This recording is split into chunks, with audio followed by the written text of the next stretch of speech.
രാജീവ് ഗാന്ധിയുടെ നിർദ്ദേശത്തെ തുടർന്ന് പാലം പണിക്കായിട്ട തറക്കല്ല് മാത്രം ഇപ്പോഴും പനത്തുറയിലുണ്ട് സുരക്ഷിതമായി. പക്ഷേ അവിടുത്തെ 300ഓളം കുടുംബങ്ങൾക്ക് ഇന്നും ആശ്രയം മുരുകന്റെ കടത്തുവള്ളം മാത്രമാണ്. ഇത് 85-ൽ ഇവിടെ രാജീവ് ഗാന്ധി വന്ന സമയത്ത് MP ഗംഗാധരൻ അദ്ദേഹം വന്ന സമയത്ത് ഇവിടെ തറക്കല്ലിട്ടാണ് ഈ പാലത്തിന്. ഇതുവരെയ്ക്കും ഒരു അർബാധം ആവില്ല. മാറിയും തിരിഞ്ഞ് എല്ലാ രാഷ്ട്രീയ പാർട്ടിയും ഇവിടെ ഭരിക്കുന്നുമുണ്ട്. ഇതുവരെയ്ക്കും ഒന്നും ആയിട്ടില്ല. അക്കരെ പോകാൻ വേണ്ടിയിട്ട് 1000ഓളം കുടുംബങ്ങളുണ്ട്. ആ സ്കൂൾ കുട്ടികളും വീട്ടു ജോലിക്ക് പോണവരും മത്സ്യത്തൊഴിലാളിയും കൂലിപ്പണിക്കും പോകുന്നവർ ഈ വള്ളത്തിലാണ് ഉപയോഗിച്ചത്.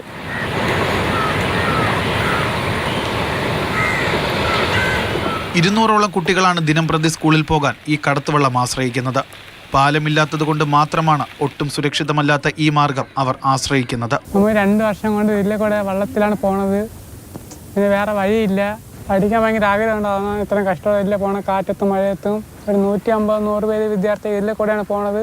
ഒന്നിച്ചു പോകാൻ സ്ഥലം പറ്റൂല. അതുകൊണ്ട് 5 പിള്ളേരെ വെച്ചാണ് എടുത്തുകൊണ്ട് പോണത്.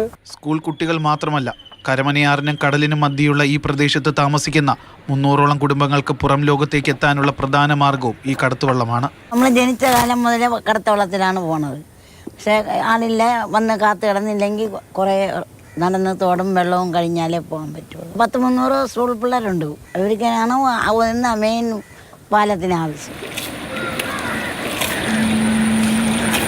ഇതുപോലുള്ള കനത്ത മഴയായാലും വെയിലായാലും ഈ ഒരു കടത്തുവള്ളം മാത്രമാണ് 200ഓളം കുടുംബങ്ങൾക്ക് ഏക ആശ്രയം. സജികുമാറിനൊപ്പം ജിബിൻ JB, മാതൃഭൂമി ന്യൂസ്, തിരുവനന്തപുരം. എന്തൊരു കഷ്ടമാണല്ലേ. ജിബിൻ തന്നെ നമുക്കൊപ്പം ഇതെന്താ സംഭവം, ഇതിനെപ്പറ്റിയുള്ള കൂടുതൽ വിവരങ്ങൾ പറഞ്ഞു തരാനായിട്ടുണ്ട്. ജിബിൻ, നമ്മൾ പലപ്പോഴും ഇങ്ങനെ രാഷ്ട്രീയക്കാരെ കളിയാക്കാനും അല്ലെങ്കിൽ വിമർശിക്കുന്നവർ മാത്രം പറയുകയൊക്കെ ചെയ്യുന്ന ചില കാര്യങ്ങളാണ് ഇത്തരത്തിൽ പാലമിടുന്നു, അല്ലെങ്കിൽ തറക്കല്ലിടുന്നു, അല്ലെങ്കിൽ ഈ പറഞ്ഞതുപോലെ പദ്ധതികളുടെ പേര് പ്രഖ്യാപിക്കുന്നു, ഒന്നും നടപ്പാക്കില്ല എന്നൊക്കെ നമ്മൾ പറയാറുണ്ട്. നമുക്ക് രാജീവ് ഗാന്ധി സർക്കാർ വന്ന് അതിനുശേഷം എത്ര സർക്കാർ വന്നു, 18ാം ലോക്സഭാ തെരഞ്ഞെടുപ്പ് വരെ കഴിഞ്ഞ് മന്ത്രിസഭ രൂപീകരിക്കുന്ന കാലഘട്ടത്തിലേക്ക് നമ്മൾ എത്തി നിൽക്കുമ്പോഴും ഇപ്പോഴും കാത്തിരിപ്പാണ് പാലത്തിനായല്ലേ? അത് തന്നെയാണ് അക്ഷ. വളരെ ദയനീയമായ ഒരു സാഹചര്യം തന്നെയാണ് ഇപ്പോഴും ഈ ഒരു തിരുവനന്തപുരം പനത്തുറയിലുള്ളത്. പനത്തുറ എന്ന് പറയുമ്പോഴത്തേക്ക് അറിയാം, നമ്മുടെ ഈ തിരുവനന്തപുരത്ത് തന്നെ ഏറ്റവും പഴക്കം ചെന്ന ഒരു കയർ ഫാക്ടറിയൊക്കെ ഉള്ള ഒരു സ്ഥലമായിരുന്നു ഈ ഒരു പനത്തുറ എന്ന് പറയുന്നത്. അത് മാത്രമല്ല വളരെ ഭംഗിയേറിയ ഒരു പ്രദേശം കൂടിയാണ്. കാരണം ഈ ഒരു കരമനയാറിനും അതുപോലെ തന്നെ കടലിനും ഇടയിലുള്ള ചെറിയൊരു പ്രദേശം മാത്രമാണ് ഈ ഒരു പനത്തുറ എന്ന് പറയുന്നത്. ഏകദേശം 300-400 അടുത്തുള്ള ഒരു കുടുംബങ്ങൾ മാത്രമാണ് ഇവിടെ താമസമുള്ളത്. പക്ഷേ നമ്മളിവിടെ കണ്ടുകഴിഞ്ഞാൽ, അതായത് നേരത്തെ നമ്മൾ ഈ ഒരു സ്റ്റോറിയിൽ തന്നെ നമ്മളോട് സംസാരിച്ച നിതിനും എന്ന് പറയുന്ന ജ്യേഷ്ഠ അനുജന്മാരുണ്ട്. അതിൽ നിഖിൽ എന്ന് പറയുന്ന ആ ഒരു ഇളയ കുട്ടി ഞങ്ങളടുത്ത് കണ്ടപ്പോൾ പറഞ്ഞ വാക്കാണ്, ചേട്ടാ ഞങ്ങൾക്ക് ഈ സ്കൂളിൽ പോകുന്നവർ പഠിക്കാൻ വേണ്ടിയിട്ട് വലിയ ആഗ്രഹമുണ്ട്. കാര്യം വീട്ടിലെ സാഹചര്യമൊക്കെ മോശമാണ്. അച്ഛനും അമ്മയൊക്കെ തന്നെ ചെറിയ പണിക്കൊക്കെയാണ് പോകുന്നത്, കൂലിപ്പണിക്കൊക്കെയാണ് പോകുന്നത്. അതുകൊണ്ട് ഞങ്ങൾക്ക് പഠിക്കാൻ വളരെ ആവശ്യവും ഇഷ്ടവുമാണ്. പക്ഷേ ഞങ്ങൾക്ക് സ്കൂളിൽ പോകുന്നതിന് വേണ്ടിയിട്ട് വേറെ മാർഗ്ഗമില്ല. കാര്യം ഇന്നലെയും ഞങ്ങൾ ഈ ഒരു വാർത്ത ചെയ്യാൻ പോയപ്പോൾ പോലും അവിടെ വലിയ രീതിയിലുള്ള മഴയായിരുന്നു. ഞങ്ങൾ പോലും ആ ഒരു വള്ളത്തിൽ കയറിയിട്ട് പേടിച്ചു പോകുന്ന സാഹചര്യമാണ് ഉണ്ടായിരുന്നത്. കാര്യം ഒട്ടും സുരക്ഷിതമല്ല ഈ ഒരു കടത്തുവള്ളം എന്ന് പറയുന്ന കാര്യം.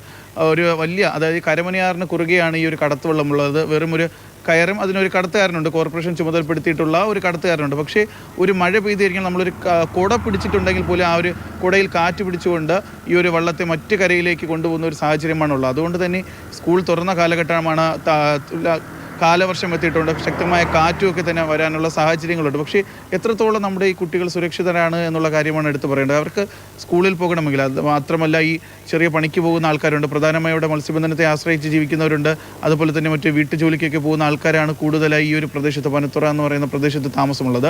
അപ്പോൾ അവർക്ക് പുറം ലോകത്തേക്ക് വരണമെന്നുണ്ടെങ്കിൽ പ്രധാന ഒരു മാർഗ്ഗമെന്ന് പറയുന്നതും ഈ ഒരു കടത്തുവള്ളം മാത്രം. ഇല്ല എന്നുണ്ടെങ്കിൽ അവർ ഏകദേശം 7-8 കിലോമീറ്റർ കാൽനടയിൽ സഞ്ചരിച്ചാൽ മാത്രമേ അവർക്ക് മെയിൻ റോഡിലേക്ക് എത്താൻ കഴിയുകയുള്ളൂ. ഈ ടോളല്ലേ, പുതിയ ഈ കോവളത്തേക്ക് പോകുന്ന പുതിയ ടോൾ ജംഗ്ഷനിൽ വന്നു കഴിഞ്ഞാൽ, ടോളിൻ്റെ അവിടെ വന്നു കഴിഞ്ഞാൽ മാത്രമേ അവർക്ക്, ഇല്ല എന്നുണ്ടെങ്കിൽ പിന്നീട് പുറത്തേക്ക് വരാൻ സാധിക്കുള്ളൂ. അതായത് രാജീവ് ഗാന്ധി, അതായത് നമുക്കറിയാം 85-ൽ രാജീവ് ഗാന്ധി ഈ വിഴിഞ്ഞം സന്ദർശിച്ച സമയത്ത് അന്നത്തെ മുഖ്യമന്ത്രിയായിരുന്ന കരുണാകരൻ അദ്ദേഹത്തോടൊപ്പം ഉണ്ടായിരുന്നു. അന്നാണ് ഈ ഒരു കയർ ഫാക്ടറി സന്ദർശിക്കാൻ എത്തിയപ്പോൾ അവിടുത്തെ ആൾക്കാർ, അവർക്ക് പ്രധാനമായിട്ട് 2 ആവശ്യങ്ങളാണ് ഈ 1985-ൽ തന്നെ ഉണ്ടായത്. അതായത് ഇവിടെ ഒരു കടത്തുവള്ളം വരണമെന്നും അതുപോലെ തന്നെ അവർക്ക് കുടിവെള്ളം, ശുദ്ധമായ കുടിവെള്ളം കിട്ടണമെന്നും. പക്ഷേ അന്ന് രാജീവ് ഗാന്ധി നിർദ്ദേശിച്ചതിനെ തുടർന്ന് കരുണാകരൻ മന്ത്രിസഭ അവർക്ക് ശുദ്ധവെള്ളം ഉടനെ തന്നെ എത്തിക്കാനുള്ള ക്രമീകരണങ്ങൾ ചെയ്യുകയും അത് അവർക്ക് ഇന്നും കിട്ടി പോകുന്നുണ്ട്. പക്ഷേ ഈ ഒരു കടത്തുവള്ളം മാത്രമാണ് ഇപ്പോൾ ഈ പാലത്തിൽ, ഈ അവിടെ ഇട്ട തറക്കല്ലിന് തന്നെ ഏകദേശം 40 വയസ്സോളം ആകുന്നു. പക്ഷേ ആ പാലം മാത്രം അവിടെ ഇതുവരെ വന്നിട്ടില്ല എന്നുള്ളതാണ് എടുത്തു പറയേണ്ടത്. ശരിയാണ് ജിബിൻ പറഞ്ഞതുപോലെ തന്നെ 85 കഴിഞ്ഞു 95 കഴിഞ്ഞു ഈ പറയും പോലെ 2005 കഴിഞ്ഞ് നമ്മൾ 2025 എത്താൻ നിൽക്കുകയാണ്. അപ്പോഴും അവർക്ക് യാത്ര ചെയ്യാനുള്ള കടത്തുവള്ളം അവിടെ ഇപ്പോഴും ആയിട്ടില്ല. പാലമില്ല എന്നുള്ളതാണ്. കടത്തുവള്ളത്തിൽ തന്നെ യാത്ര ചെയ്യേണ്ടി വരുന്നൊരു ജനങ്ങളുടെ ദുരവസ്ഥ എന്ന് പറയുന്നത് വലിയ സങ്കടകരമാണ്. ആരെങ്കിലും ഈ പറഞ്ഞതുപോലെ എന്തുകൊണ്ട് ഒരു നടപടിയും സ്വീകരിക്കുന്നില്ല, എന്തുകൊണ്ട് ഈ പറഞ്ഞതുപോലെ ഒരു രാഷ്ട്രീയ പാർട്ടികളും ഈ വിഷയം ഉന്നയിക്കുകയും അല്ലെങ്കിൽ വീണ്ടും ഈ പ്രശ്നം അഭിമുഖീകരിക്കാൻ പോലും തയ്യാറാകുന്നില്ല എന്നുള്ളതാണ്.